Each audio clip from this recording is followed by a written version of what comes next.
신선한 채소가 산뜻하게 토핑됩니다. 그리고 보기만 해도 그냥 행복한 스테이크가 프라이팬에 지글거리죠. 또 바다 내음 가득한 해산물 요리가 우리의 눈을 유혹하기도 합니다. 그리고 우리의 입에서 군침이 흐르게 만드는 달콤한 디저트를 그린 현대 미술도 있습니다. 오늘은 미술 역사상 가장 맛있는 음식을 그린 최고의 그림 맛집 탑5를 소개하며 그런 재미난 스토리를 소개하겠습니다. 그리고 정말 끔찍한 음식 그림 한 점도 여러분들의 식욕을 확 꺾어드리기 위해 보여드리겠습니다. 오늘 맛있는 음식 탑5를 그린 이유와 그것에 대한 답변에 대해 결론부터 먼저 알려드릴게요. 화가가 그림을 그리는 여러 가지 이유 중 그들이 살던 시대와 사회에 대한 삶 그 자체를 기록하여 사람들에게 알리는 역할이 있는데요. 사실 미술은 눈으로 보는 역사책이라고 보시면 됩니다. 그래서 여러분이 미술관에 가셔서 미술 작품을 보신다면 음식은 물론 옷, 건물, 헤어스타일 등 많은 요소를 깊이 있게 관람하시고 관찰을 하시면 무척이나 즐거운 시간을 가지게 될 것이라고 저는 추천드립니다. 우선 고대의 그림에도 음식과 음료가 등장하는 그림들도 수도 없이 많았죠. 그런데 무슨 이유에서인지 1600년대 르네상스와 바로크 시대에 음식이 주인공으로 나타나는 강한 현상이 발생하는데요. 그 이유가 무엇일까요? 그 이유와 상징은 시대에 따라 달라지는데요. 먼저 고대와 1500년대까지는 종교적 상징을 지닌 음식들이 많이 등장합니다. 그리스 로마 시대에 나오는 와인의 신 바쿠스를 그린 그림들이 그 대표적인 사례입니다. 바쿠스를 묘사하는 음식들이 상징하는 것은 포도주, 초목, 다산, 축제, 광기의 의식, 종교적 황홀경을 상징하는 것입니다.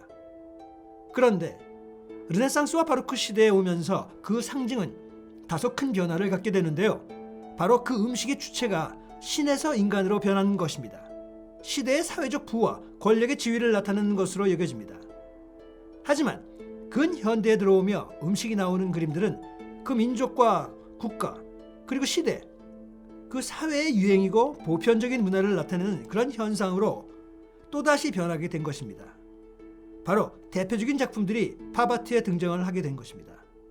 그렇다면 한번 어떤 그림들이 그것을 대표하는지 자세히 들여다볼까요? 첫 그림은 1617년에 네덜란드 프랑드르 화가 프란스 할스가 그린 슈르베타이드의 즐거운 사람들입니다. 그런데 슈르베타이드란 무슨 뜻일까요? 현재 마디그라라고 더 잘 알려져 있는 슈르베타이드는 기독교에서 제수요일과 부활절 사이에 40일간의 금식하며 기도를 올리는 사순절의 서막을 알리는 행사인데요. 프랑스인들이 후에 제수요일 전 화요일을 마디그라라 불렀으며 이는 기름진 화요일이라는 뜻입니다. 결국 금식하고 자기 반성을 해야 하는 기간 직전에 실컷 먹고 마시고 즐기는 날인 거죠. 17세기 네덜란드에서 할스는 연극에 등장하는 두 명의 주인공인 한스 월스트가 모자에 소세지를 매달고 있는 모습과 페켈 하링이 소금에 절인 생선과 달걀로 만든 화환을 자랑하는 그런 모습을 그린 그림입니다. 그들은 화려한 옷을 입은 소녀 옆에 있었는데요. 그런데 여기서 당시 여성이 이 행사에 공연하는 것이 허용되지 않았기 때문에 아마도 여장을 한 소년일 것으로 추정되는데요. 정우라 요소가 전경에 흩어져 있어 축제의 전통 음식과 풍부한 에로틱한 풍자를 연상시킵니다. 그리고 여기서 또 한 가지 중요한 것은 당시 천주교와 기독교에서는 그림에 나타나는 것처럼 음식에 대한 욕심과 폭식에 대한 본능을 죄악시하는데 슈르베타이드 같은 특별한 날이 그들에게는 유일한 행복이었을 겁니다. 그리고 작가는 그 자연스러운 모습을 묘사했던 거죠. 그 다음 음식은 오아시스 비르트 더 엘더의 굴, 과일을 담은 접시와 와인이라는 그림에 나옵니다. 400년 전 네덜란드에서는 매일 식사가 빵과 버터, 치즈, 과일, 생선, 굴, 고기, 그리고 스튜와 야채로 구성되었다고 하는데요. 그 이유는 17세기에 국제무역이 확대되면서 더욱 다양한 식품을 이용할 수 있었기 때문이죠. 당시 네덜란드 선박은 사치품을 찾아 전 세계를 여행했는데요. 네덜란드 무역상들은 프랑스와 포르투갈의 소금, 폴란드와 프로이센의 곡물, 지중해산 건포도와 대추야자 무화과, 그리고 견과류와 올리브, 카리브해와 브라질산 설탕, 인도네시아산 후추, 육두구, 정향, 계피 및 기타 향신료를 자유롭게 수입할 수 있었기 때문에 정말 다채로운 음식을 즐길 수 있었던 것입니다. 당시의 화가들에게는 이 희귀하고 값비싼 진미를 그린 그림이 특히 인기가 있었는데요. 화가들은 자연을 주의 깊게 관찰함으로써 놀라운 수준의 환상을 얻으려고 노력했습니다. 자, 시각, 후각, 촉각, 미각을 즐겁게 하기 위해 이국적인 음식을 정교하게 배열한 이런 그림이 만들어졌는데요. 화가들은 레몬의 거친 껍질, 유리의 반투명함, 리넨 식탁보의 부드러움 등 사물의 질감을 아주 세밀하게 기록했습니다. 북르네상스 정물화는 주제뿐만 아니라 예술가의 기술로도 높이 평가되었죠. 여기서 오아시스 비르트 더 엘더의 굴, 과일, 와인을 곁들인 요리는 특별한 날을 위해 고급 그릇에 담겨 있는데요. 이 그림에서 비르트는 이런 귀한 음식들을 소개하는데요. 갓 껍질을 벗긴 싱싱한 석화가 큰 접시에 듬뿍 담겨 있죠. 그리고 중앙에는 설탕에 절인 시나몬 껍질과 설탕에 절인 아몬드, 그리고 그 옆에는 둥근 나무 상자에 담긴 모가 젤리가 보이죠. 그리고 그 밑에는 마치 베이커리에서 지금 막 사온 페이스트리도 담겨 있는 것 같습니다. 그럼 당시의 북유럽의 아침 식사는 어땠을까요? 그 모습을 알려면 이 그림을 보시면 알기 쉬운데요.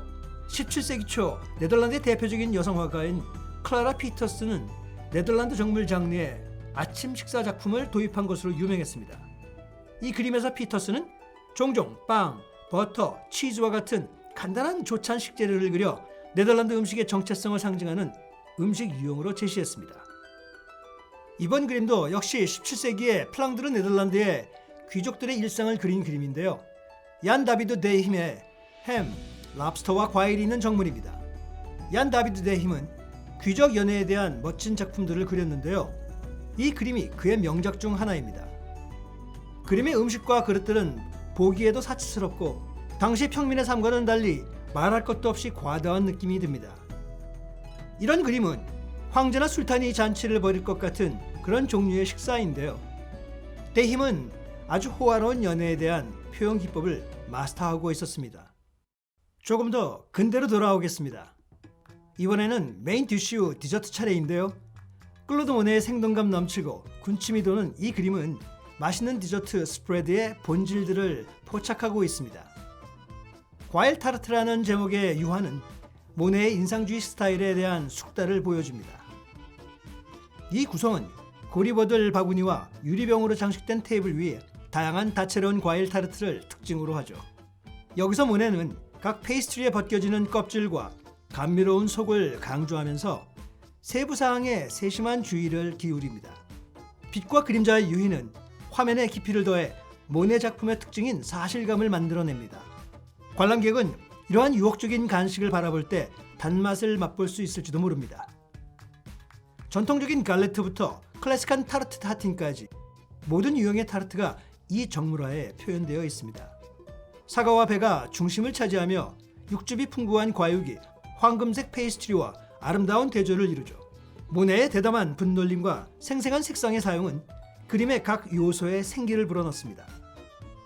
관람객은 그의 표현 기법을 통해 각 타르트의 질감을 충분히 느낄 수 있게 하죠. 과일 타르트는 특별한 아름다움으로 일상의 사물을 포착하는 모네의 능력을 보여주는 아주 절묘한 예입니다. 이 작품은 미술이 우리의 맛을 느끼게 하는 감각을 일깨우고 그것을 맛있게 먹는 상상의 기쁨과 방종으로 가득 찬 순간으로 우리를 데려가는 힘이 있다는 것을 유쾌하게 일깨워주는 작품입니다. 이번에는 아주 괴상망측한 만찬 요리를 하나 소개할까 하는데요. 바로 초현실주의 화가 살바도르 달리의 요리책 작품을 보여드리겠습니다. 아내 갈라의 이름을 딴 달리의 요리책 Les Dinners de Gala. 갈라의 디너에는 천년된 계란, 시테리안 미트볼 등과 같은 요리에 대한 136가지의 화려한 초현실적인 요리법을 시각적으로 담고 있습니다. 여기서 달리는 자신의 맛있는 음식을 초현실주의적인 방식으로 묘사한 일련의 요리책 사파를 만들었는데요.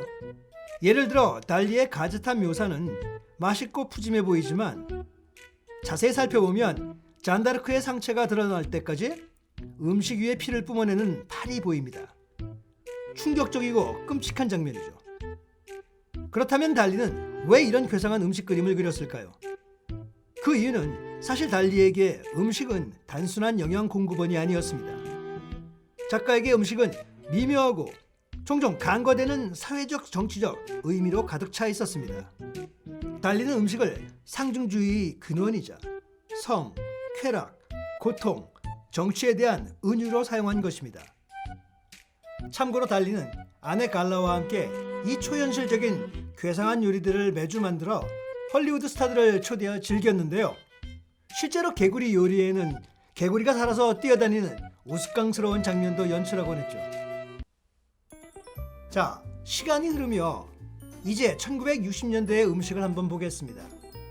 보는 사람의 입에 군침을 돌게 하는 이 그림.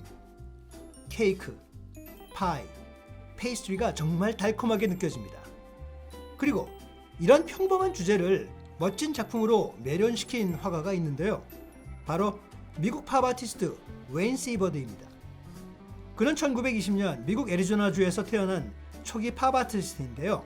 여러분도 이런 달콤하고 황홀한 그런 디저트의 그림을 본 적이 있으실 겁니다. 이런 디저트 그림을 비롯해 그의 일상적인 물건을 표현한 시버드의 매력은 뚜렷한 미국적 향수를 불러일으키는 반면 시버드의 빛과 그림자에 대한 복잡한 묘사는 믿을 수 없을 정도로 단순한 구성에 깊이와 기묘함을 더해주는 것으로 아주 유명합니다. 그의 이 디저트 그림은 물론 아이스크림과 핫도그 같은 미국 대중음식 문화를 대표하는 아이콘적인 음식을 주제로 훌륭한 미국 대중문화를 소개하는 재주가 있었습니다. 자, 여러분, 이 다양한 음식 중 어떤 음식이 가장 마음에 드셨나요? 한번 골라보시죠. 이렇듯 우리는 고대 그리스부터 지금까지 정말 다양한 음식이 그려진 그림들을 보아왔습니다.